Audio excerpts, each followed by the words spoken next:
ओम शांति।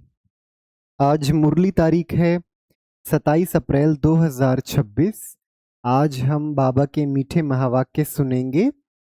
आज बाबा कहते हैं, मीठे बच्चे, तुम्हें फूल बन सबको सुख देना है। फूल बच्चे मुख से रत्न निकालेंगे। प्रश्न: फूल बनने वाले बच्चों प्रति भगवान की कौन सी ऐसी शिक्षा है जिससे वह सदा खुशबूदार बना रहे? उत्तर: हे मेरे फूल बच्चे, तुम अपने अंदर देखो कि मेरे अंदर कोई आसुरी अवगुण रूपी कांटा तो नहीं है। अगर अंदर कोई कांटा हो तो जैसे दूसरों के अवगुण से नफरत आती है, वैसे अपने आसुरी अवगुण से नफरत करो तो कांटा निकल जाएगा। अपने को देखते रहो। मनसा वाचा कर्मणा ऐसे कोई विकर्म तो नहीं होता है जिसका दंड भोगना पड़े। ओम शांति। रूहानी बच्चों प्रति रूहानी बाप बैठ समझाते हैं। इस समय यह रावण राज्य होने कारण मनुष्य सब हैं देही अभिमानी, इसलिए उन्हों को कांटों का जंगल कहा जाता है। यह कौन समझाते हैं? बेहद का बाप, जो अब कांटों को फूल बना रहे हैं। कहां कहां माया ऐसी है जो फूल बनते बनते फट से फिर कांटा बना देती है। इसको कहा जाता है कांटों का जंगल।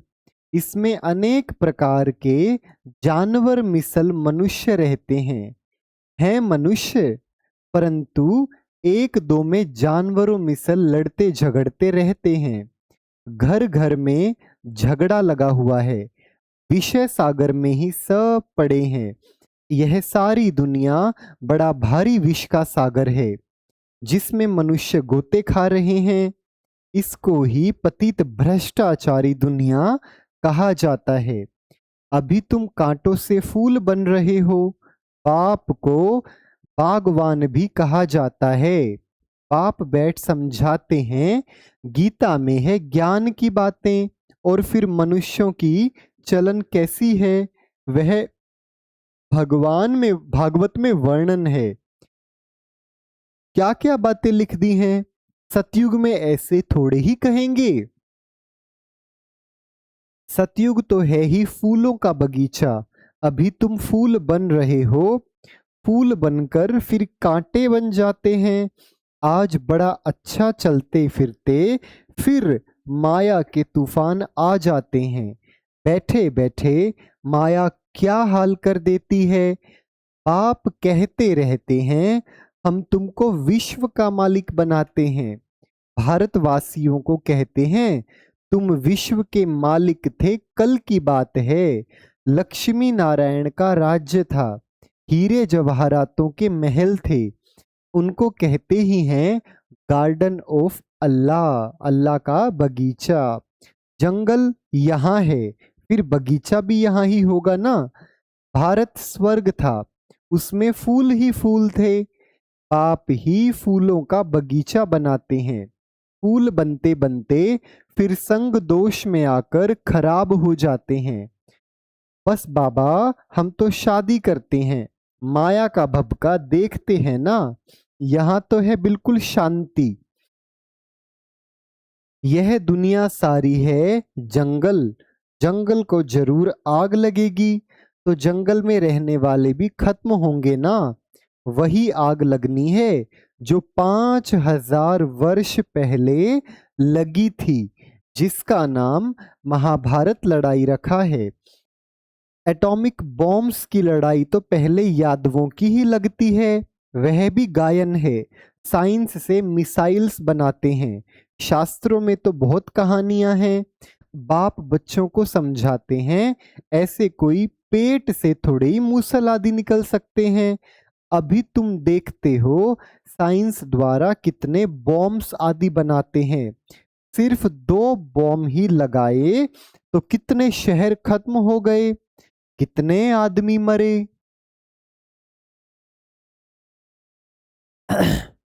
लाखों मरे होंगे। अब इस इतने बड़े जंगल में करोड़ों मनुष्य रहते हैं, इनको आग लगनी है। शिव बाबा समझाते हैं, बाप तो फिर भी रहमदिल है। बाप को तो सबका कल्याण करना है, फिर भी जाएंगे कहाँ? देखेंगे बरोबर आग लगती है तो फिर भी बाप की शरण लेंगे। बाप है सर्व का सद्गति दाता, पुनर्जन्म रहित। उनको फिर सर्वव्यापी कह देते। अभी तुम हो संगम युगी, तुम्हारी बुद्धि में सारा ज्ञान है। मित्र संबंधियों आदि के साथ भी तोड़ निभाना है। उनमें है आसुरी गुण, तुम्हारे में है दैवी गुण। तुम्हारा काम है औरों को भी यही सिखलाना। मंत्र देते रहो, प्रदर्शनी द्वारा तुम कितना समझाते हो। भारतवासियों के 84 जन्म पूरे हुए हैं। अब बाप आए हैं मनुष्य से देवता बनाने, अर्थात नरकवासी मनुष्यों को स्वर्गवासी बनाते हैं। देवता स्वर्ग में रहते हैं। अभी अपने को आसुरी गुणों से नफरत आती है। अपने को देखा जाता है हम देवी गुणों वाले बने हैं। बाबा प्रश्न पूछ रहे हैं, हमारे में कोई अवगुण तो नहीं है? मनसा वाचा कर्मणा, हमने कोई ऐसा कर्म तो नहीं किया जो आसुरी काम हो? हम कांटों को फूल बनाने का धंधा करते हैं व नहीं? बाबा है बागवान और तुम ब्रह्मा कुमार कुमारियां हो माली। किस्म किस्म के माली भी होते हैं। कोई तो अनाड़ी है जो किसको आप समान नहीं बना सकते। प्रदर्शनी में बागवान तो नहीं जाएंगे, माली जाएंगे। यह माली भी शिव बाबा के साथ है, इसलिए यह भी नहीं जा सकता। तुम माली जाते हो सर्विस करने के लिए। अच्छे अच्छे मालियों को ही बुलाते हैं। बाबा भी कहते हैं अनाड़ियों को न बुलाओ। बाबा नाम नहीं बतलाते हैं। थर्ड क्लास माली भी है ना। बागवान प्यार उनको करेंगे जो अच्छे अच्छे फूल बनाकर दिखाएंगे। उस पर बागवान बहुत खुश होगा। मुख से सदैव रत्न ही निकालते रहते हैं। कोई रत्न के बदले पत्थर निकालेंगे तो बाबा क्या कहेंगे? शिव पर अक के फूल भी चढ़ाते हैं ना, तो कोई ऐसे भी चढ़ते हैं ना। चलन तो देखो कैसी है। कांटे भी चढ़ते हैं, चढ़कर फिर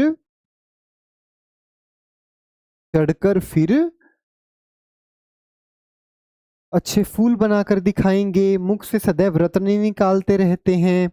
शिव पर अख के फूल भी चढ़ाते हैं, तो कोई ऐसे भी चढ़ते हैं ना। चलन तो देखो कैसी है। कांटे भी चढ़ते हैं, चढ़कर फिर जंगल में चले जाते हैं। सतो प्रधान बनने बदले और ही तमो प्रधान बनते जाते हैं। उनकी फिर क्या गति होती है? बाप कहते हैं, मैं एक तो निष्कामी हूं और दूसरा पर उपकारी हूं। पर उपकार करता हूं, सब पर उपकार करते हैं बाबा। भारतवासियों पर जो हमारी ग्लानि करते हैं। बाप कहते हैं, मैं इस समय ही आकर स्वर्ग की स्थापना करता हूं। किसको कहो स्वर्ग चलो, तो कहते स्वर्ग में तो हम यही हैं। अरे स्वर्ग होता है सतयुग में, कलयुग में फिर स्वर्ग कहाँ से आया? कलयुग को कहा जाता है नरक। पुरानी तमो प्रधान दुनिया है। मनुष्यों को पता ही नहीं है कि स्वर्ग कहाँ होता है। स्वर्ग आसमान में समझते हैं। दिलवाड़ा मंदिर में भी स्वर्ग ऊपर में दिखाया है, नीचे तपस्या कर रहे हैं। तो मनुष्य भी इसलिए कह देते फलाना स्वर्ग पधारा। स्वर्ग कहाँ है? सबके लिए कह देते स्वर्गवासी हुआ। यह है विषय सागर। क्षीर सागर विष्णुपुरी को कहा जाता है। उन्होंने फिर पूजा के लिए एक बड़ा तालाब बनाया है, उसमें विष्णु को बिठाया है। अभी तुम बच्चे स्वर्ग में जाने की तैयारी कर रहे हो, जहां दूध की नदियां होंगी। अभी तुम बच्चे फूल बनते जाओ। ऐसी कोई चलन कभी नहीं चलनी है जो कोई कहे यह तो कांटा है। हमेशा फूल बनने के लिए पुरुषार्थ करते रहो। माया कांटा बना देती है, इसलिए अपनी बहुत बहुत संभाल करनी है। बाप कहते हैं गृहस्थ व्यवहार में रहते कमल फूल समान पवित्र बनना है। बागवान बाबा कांटों से फूल बनाने आए हैं। देखना है हम फूल बने हैं। फूलों को ही सर्विस के लिए जहां तहां बुलाते हैं। बाबा गुलाब का फूल भेजो। दिखाई तो पड़ता है ना कौन कौन सा फूल है। बाप कहते हैं मैं आता ही हूं तुमको राजयोग सिखाने। यह है ही सत्यनारायण की कथा। सत्य प्रजा की नहीं है। राजा रानी बनेंगे तो प्रजा भी अंडरस्टूड बनेगी। अभी तुम समझते हो राजा रानी तथा प्रजा कैसे नंबरवार बनती है। गरीब जिनके पास 2-4 रुपया भी नहीं बचता है वह क्या देंगे। उनको भी उतना मिलता है जितना 1000 देने वाले को मिलता है। सबसे ज्यादा भारत गरीब है। इसको भी याद नहीं है कि हम भारतवासी स्वर्गवासी थे। देवताओं की महिमा भी गाते हैं परंतु समझ नहीं सकते। जैसे मेंढक ट्रा ट्रा करते हैं। बिल्कुल आवाज आज बाबा ने किसका एग्जाम्पल दिया है। बिल्कुल आवाज कितना मीठा करती है, अर्थ कुछ नहीं। आजकल गीता सुनाने वाले कितने हैं, माताएं भी निकली हैं। गीता से कौन सा धर्म स्थापन हुआ यह कुछ भी नहीं जानते। थोड़ा रिद्धि सिद्धि कोई ने दिखाई तो बस समझेंगे यह भगवान है। गाते हैं पतित पावन, तो पतित है ना। बाप कहते हैं विकार में जाना यह नंबर 1 पतितपना है। यह सारी दुनिया पतित है। सब पुकारते हैं हे पतित पावन आओ। अब उनको आना है व गंगा स्नान करने से पावन बनना है। बाप को मनुष्य से देवता बनाने के लिए कितनी मेहनत करनी पड़ती है। बाप कहते हैं मुझे याद करो तुम कांटे से फूल बनेंगे। मुख से कभी पत्थर नहीं निकालो, फूल बनो। यह भी पढ़ाई है ना। चलते चलते ग्रहचारी बैठ जाती है तो फेल हो जाते हैं। होपफुल से होपलेस हो जाते हैं। फिर कहते हैं हम बाबा के पास जाएं। इंद्र की सभा में गंदे थोड़े ही आ सकते हैं। यह इंद्र सभा है ना। ब्राह्मणी जो ले आती है उस पर भी बड़ी जवाबदारी है। विकार में गया तो ब्राह्मणी पर भी बोझ पड़ेगा। इसलिए संभाल कर किसको ले आना चाहिए। आगे चल तुम देखेंगे।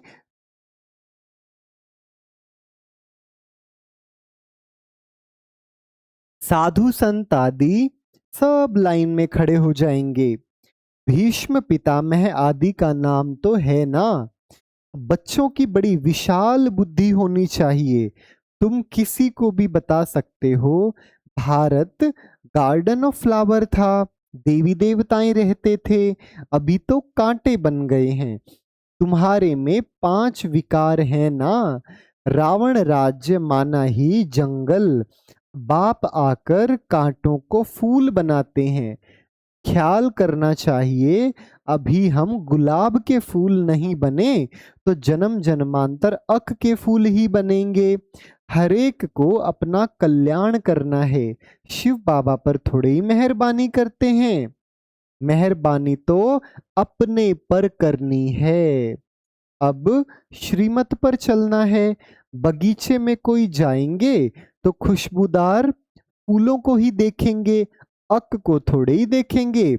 फ्लावर शो होता है ना, यह भी फ्लावर शो है। मतलब फूलों का खेल होता है ना, फूलों का शो होता है, ऐसे शो में दिखाते हैं। बड़ा भारी इनाम मिलता है। बहुत फर्स्ट क्लास फूल बनना है। बड़ी मीठी चलन चाहिए। क्रोधी के साथ बड़ा नम्र हो जाना चाहिए। हम श्रीमत पर पवित्र बन पवित्र दुनिया स्वर्ग का मालिक बनने चाहते हैं। युक्तियां तो बहुत होती हैं ना। माताओं में क्षत्रिय चरित्र बहुत होते हैं। चतुराई से पवित्रता में रहने के लिए पुरुषार्थ करना है। तुम कह सकती हो कि भगवानुवाच काम महाशत्रु है, पवित्र बनो तो सतो प्रधान बन जाएंगे। तो क्या हम भगवान की नहीं माने? युक्ति से अपने को बचाना चाहिए। विश्व का मालिक बनने के लिए थोड़ा सहन किया तो क्या हुआ? अपने लिए तुम करते हो ना, वह राजाई के लिए लड़ते हैं, तुम अपने लिए सब कुछ करते हो। पुरुषार्थ करना चाहिए। बाप को भूल जाने से ही गिरते हैं, फिर शर्म आती है। देवता कैसे बनेंगे? अच्छा, मीठे मीठे सिक्की लदे बच्चों प्रति मात पिता बाप दादा का याद प्यार और गुड मॉर्निंग। रूहानी बाप की रूहानी बच्चों को नमस्ते। हम रूहानी बच्चों की रूहानी बाप दादा को नमस्ते। धारणा के लिए मुख्य सार। नंबर फर्स्ट, माया की ग्रहचारी से बचने के लिए मुख से सदैव ज्ञान रत्न निकालने हैं। संग दोष से अपनी संभाल रखनी है। नंबर दूसरा, खुशबूदार फूल बनने के लिए अवगुणों को निकालते जाना है। श्रीमत पर बहुत बहुत नम्र बनना है। काम महाशत्रु से कभी भी हार नहीं खानी है। युक्ति से स्वयं को बचाना है।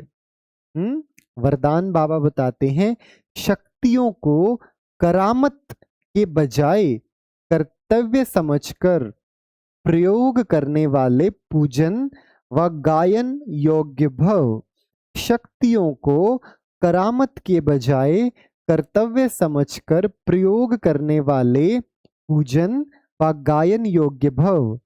याद द्वारा जो शक्तियों की प्राप्ति होती है, उन्हें करामत समझकर प्रयोग नहीं करना, लेकिन कर्तव्य समझकर कार्य में लगाना। उन मनुष्यों के पास रिद्धि सिद्धि की करामत होती है, लेकिन आपके पास है श्रीमत। श्रीमत से शक्तियां जरूर आती हैं, इसलिए संकल्प से कर्तव्य सिद्ध होते हैं।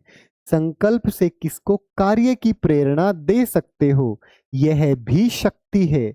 लेकिन श्रीमत में जब अपनी मन मत मिक्स न हो, तब गायन और पूजन योग्य बनेंगे। स्लोगन बाबा बताते हैं, किसी भी प्रकार की हलचल में दिल शिकस्त होने के बजाय बड़ी दिल वाले बनो। मैं रिपीट करता हूं फिर से, किसी भी प्रकार की हलचल में दिल शिकस्त होने के बजाय बड़ी दिल वाले बनो। ये अव्यक्त इशारे महान बनने के लिए मधुरता और नम्रता का गुण धारण करो। जो सरल चित है वही मधुरता के गुण संपन्न है, वही सदा हर्षित रहते हैं। हर्षित चित्त हैं तो सबको आकर्षित करते हैं। हर्षित का अर्थ ही है अतीन्द्रिय सुख में झूमना। ज्ञान का सुमिरन करते, अव्यक्त स्थिति का अनुभव करते, अतीन्द्रिय सुख में झूमना, इसको कहा जाता है हर्षित। ऐसा जो हर्षित रहता है वही आकर्षित करता है। तो बाबा ने आज कितनी सुंदर सुंदर पॉइंट्स बताई। तो आज की इस सुंदर मुरली के लिए बाबा का बहुत बहुत शुक्रिया बाबा, शुक्रिया बाबा, शुक्रिया बाबा। अच्छा, ओम शांति।